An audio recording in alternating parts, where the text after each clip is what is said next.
Железничката зграда е редок градски пример кој во себе содржи просторија која првенствено била наменета за станарите на оваа зграда. Киното во неа беше место за кое не врзуваат многу спомени и затоа неговото ставање во функција не е само носталгија, туку и нов почеток, вели Слободан Кочовиќ. Пред земјотресот бевне 400 и нешто, 450 деца. Значи сме живееле по две фамилии во стан.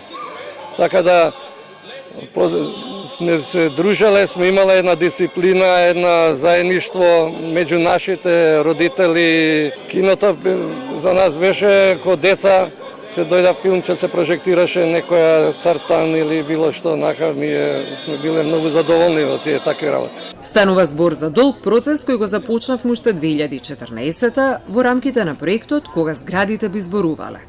Железничката зграда е уникатна токму и поради заедничките простори, смета Јовановски. Идејата е да се направи едно убаво партнерство помеѓу активности битни за заедницата, културни активности битни за заедницата, да се користи како простор кој што би можеле да користат млади уметници, архитекти, за активности кои што некако ќе бидат во корелација со заедницата. Значи, не случајно тој простор е направен на вториот кат.